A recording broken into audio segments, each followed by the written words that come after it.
Thank you for this invitation. Thank you, Patricia, for the introduction. So today, in this talk, we will propose to take you into a reflection about soil, smell, and solitude, looking at this point when solitude becomes loneliness, as being a closed-up individual in the world versus being more than one, being attentive also to how we are more than one. We will also speak about movement, whether it is a displacement across the surface of the earth or an engagement in and with a milieu, or in other words, with an environment. And before we move into the kind of main project that we want to speak about here, I'll just talk a little bit about a very small project we did at the very beginning of our collaboration back in 2015, when we were trying to think about what kind of traces we leave in the world. And at this time we were working with Alain Vergne, who is a soil ecologist who was trying to track ants and was explaining us how tracking ants is something really different from tracking animals that leave footprints in the soil, and meant very much tracking pheromones. And we started thinking, okay, so what kind of tracks can we find for an earthworm? Can we record an earthworm's movement? So Anaïs tried this little experiment where she spread some powdered ash on a glass plate and let one earthworm she had domesticated find its way on it.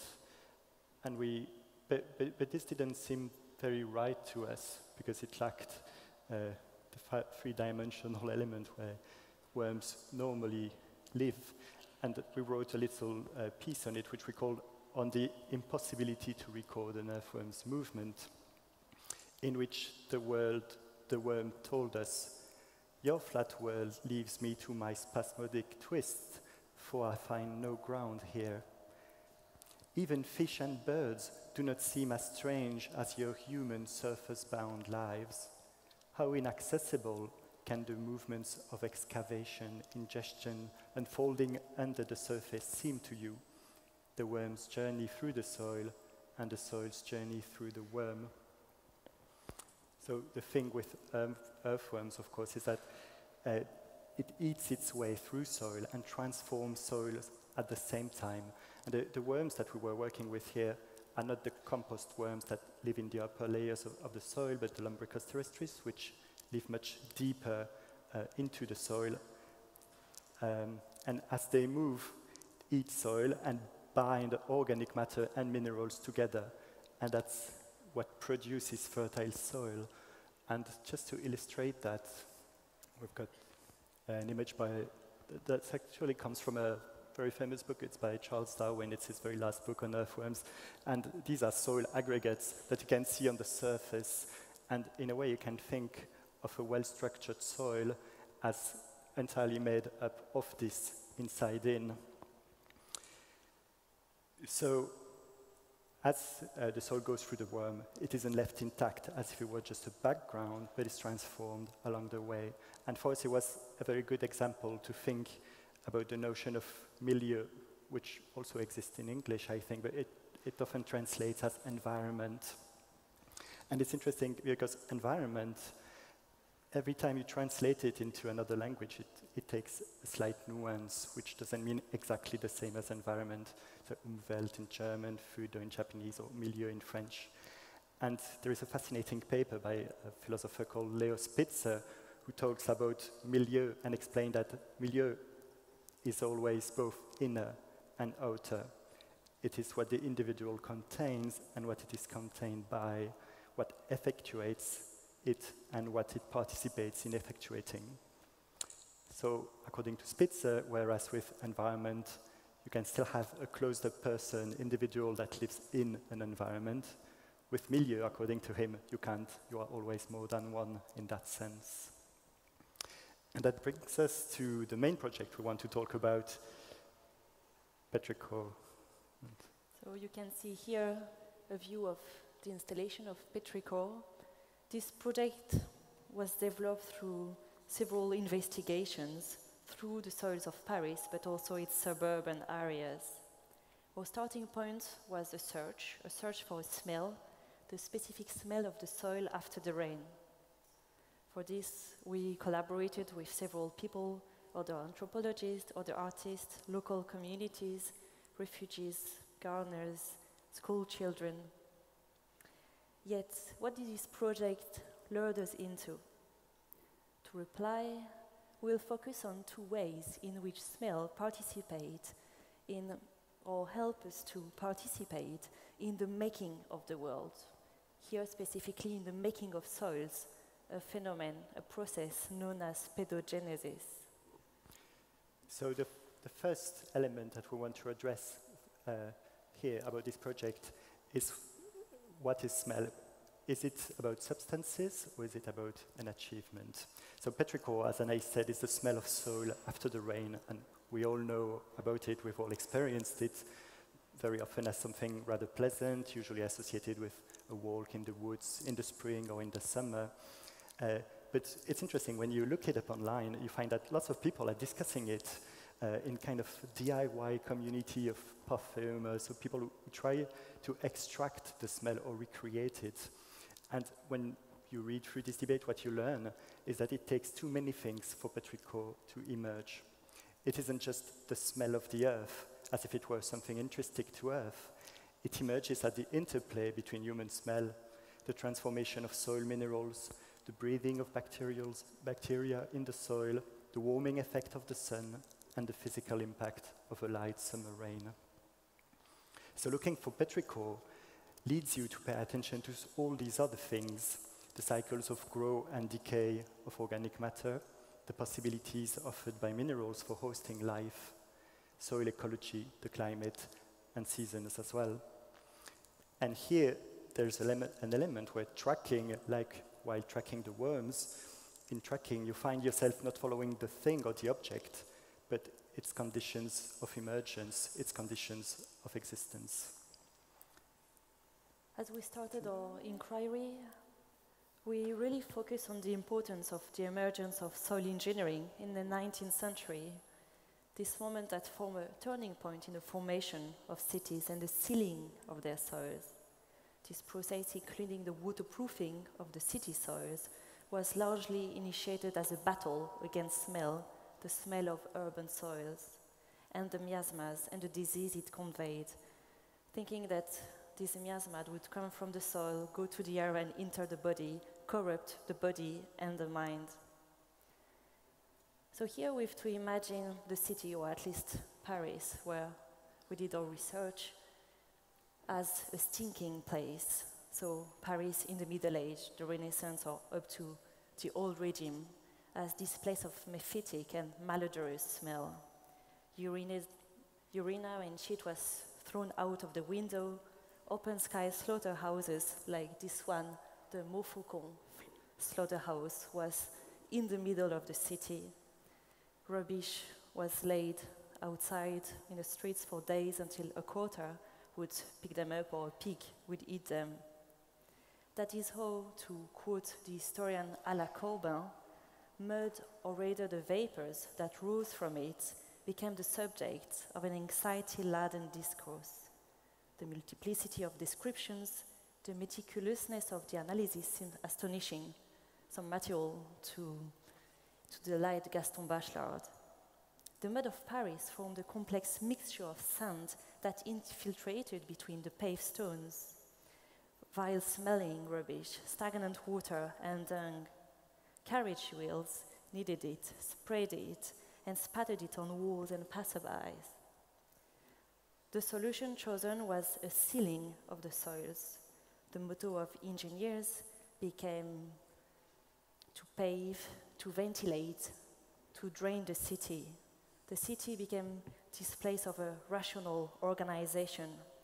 It is at this moment that the sewage system is generalized, but also marshes are dried up, garbages are evacuated outside of the city, and the soils are sealed, turned into a waterproof surface. So if we wanted to look at another image, it's a separation that is built between the soil and the climate, with this intent of reducing disease, reducing miasmas, and as a result, silencing the odors and the smells of the city. So the performance of this olfactory silence of the city also had important cultural consequences because the soils were transformed into a thick surface. And you can think of the emergence of the big modern urban subject of the 19th century, the flaneur, who Benjamin wrote about after Baudelaire, who is in the crowd, but is also the captain of his body, as Tim Ingold wrote in an essay on culture on the ground, that person that can walk unaffected by the ground through the city and thereby think only of the higher occupation of trade, politics, and observing people.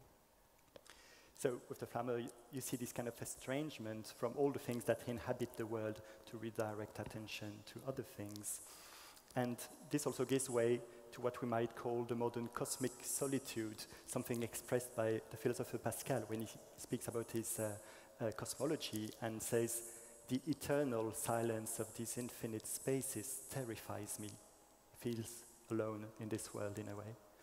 So the olfactory silence echoes the flaneur's cosmic solitude and also the silence of a living world transformed into a reserve of new things and resources at hand, which links to how the world becomes a blank page for appropriation, but also for metaphysical anguish.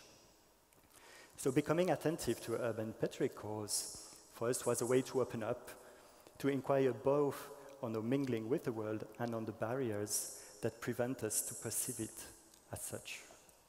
And how we did that was we looked into the history of the scientists who had been working on the miasma that Anaïs was talking about, and there was one figure that was quite important, and it's this man who you see pointing at his nose. He's Michel Eugène Chevreul. He's a kind of figure in the 19th century. He was a chemist at the Museum of Natural History in Paris. And one of his projects early in his life was to collect muds. He gathered samples between cobblestones, macerated them for up to 6 years, and then opened the jars to smell the mud and analyze them because he thought they contained the seeds of all infections and epidemics. So he was trying to understand the formation of this miasma.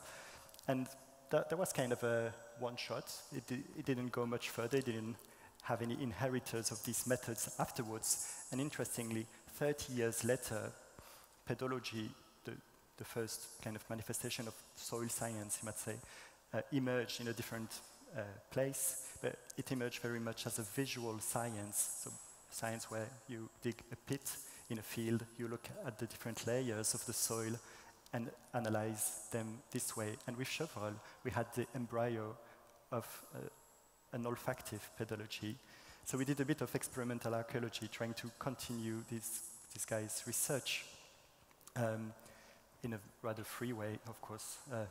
So we walked through the city as you would have, paying attention to everything that could be considered soil in becoming: gutter, flower beds, trash, dust, and so on.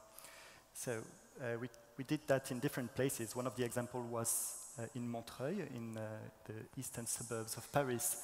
This is a map of Montreuil that Anaïs made with all the places where we gathered samples.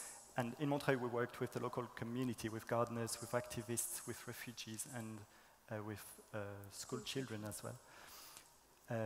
And what's interesting there is that it was a there were still agricultural patches in Montreuil up until the 70s. It was mostly market gathering to bring vegetables for the city, and these were fertilized with the town manure that had become a waste that had to be expelled from the city. There were also vineyards, industry that left its mark in the soil. Lots of them are quite polluted. And we gathered 72 samples with our co-participants, then brought them, here are some of them, and we brought them back into the workshop, distilled them, and then tried to smell, we're going to say a word about distillation afterwards, and then we tried to smell them to try to think, what does it make feel, what does it make us think, what do we notice through this? And connecting back to the idea that when looking for smells, you're not so much looking for substances in the world as for conditions of emergence. This brings us to alchemy. Yeah, so you can see here all the distillates are presented in a heteral way. And in some installations, people can engage directly with the fials, open them, discover the smell, and some other, it's more through a synesthetic experience. And actually, later, if you want, we brought you 3 samples of soil distillates, if you dare to try open the bottle. So how did we reach to the distillate? We consciously move away from a practice or the science of chemistry, the science that studies substances and reactions. We turn to a practice in the realm of alchemy, an approach that doesn't focus on matter, but on what the material does. At the opposite, chemistry deals only or mainly with the external manifestation of the matter, never producing something anew. As Franz Herrmann describes really detailedly, you can mix with chemistry, compound and break down 2 or 3 chemicals several times and make them reappear in different forms. But in the end, there is no increase in substance. There is only the combination of the substances used initially. Alchemy neither composes nor mixes, but it increases and activates what is already existing here in a latent state. In this process, we're thus looking for a practice that is guiding us to pay attention to things, a process that allows us to engage with the material, with the soil, not for what they are intrinsically, but for what they do. So in a way, this whole inquiry on the trace of the petrichor was inviting us to a form of materialism. In terms of the distillation and the video, you could have seen here, but that didn't start. So maybe, I don't know if Ryan, you can send the video.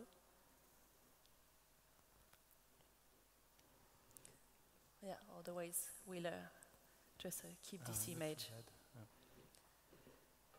So for the distillation, we're using a hydro distillation process. So at the beginning, there is a flame and then a glass balloon, and inside this glass balloon, one of the soil sample we collected, and then we add some water, and the whole is turned to boil, and very slowly the vapor takes up this molecule containing the smell of the soil. It takes it to a neck with little pointing parts, pointing towards the inside of the neck, and this turns the vapor again into a liquid, but here a distillate, this extraction of the soil smell. With this process of distillation, there was this possibility of a slow, philosophic and silent occupation that Primo Levi describes as an occupation that keeps you busy, but gives you time to think about other things, a little bit like riding a bike.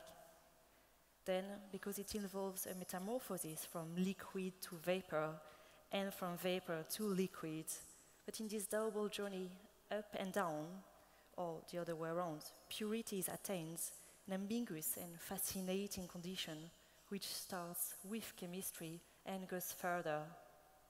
And finally, when you set about distilling, you acquire the consciousness of repeating a ritual consecrated by the centuries, almost a religious act, in which from imperfect material you obtain the essence, the ousia, the spirit, and in first place, alcohol, which gladdens the spirit and warms the heart. With distillation, we were engaging through a meditative approach with the material, with the soils that are in a way, these urban soils that are in a way as natural as human products. This process was forcing us to look closely at our monsters, these soils that we prefer to ignore or hide until the emanation of their pollution riches and force us to regain a consciousness of them. So just as a conclusion, we'd like to come back on in what we've tried to do here. How is it that we come to work across art and anthropology? Because it's a mode of inquiry that's not exactly like that of the soil sciences, not exactly like the usual modes of inquiry in anthropology either. And we thought that actually, to better understand it, we can look at what writers do. When you write fiction, you can easily be pulled by the characters and the worlds you are giving a shape to. And as many writers have pointed out, a character often moves away from its author. It becomes like a vessel you embark with, you have to follow or pursue, perhaps. And a writer that writes beautifully about this is Michel Serres, the philosopher, when he writes about Jules Verne, the early science fiction writer, who was inventing characters and devices to explore the worlds that were inaccessible to him. So Serres explains that the Nautilus allowed Verne to explore the then inaccessible abysses. And without doubt, it's not only his readers that Verne wanted to embark, he also built these vehicles for himself. And just to be clear, it's not about exploring a world that awaits discovery, but rather worlds that unfold as Verne writes. And this is, we think, akin to Haraway's and what she calls speculative fabulation, a mode of writing in which storying is synonymous for worlding, a form of investigation that hopes to become a propositional force, creating universes that include or make noticeable other relationships to the world and in the world. And this was, in a way, our goal with the Petrichor project, to escape loneliness and become attentive to what we produce, along with a host of other beings.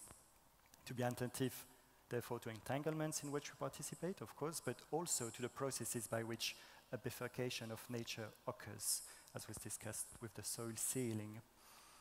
Such an open investigation, we think, can allow new affectivities towards these milieus to emerge and to escape binary alternatives between either neglect or mastery of nature. Thank you.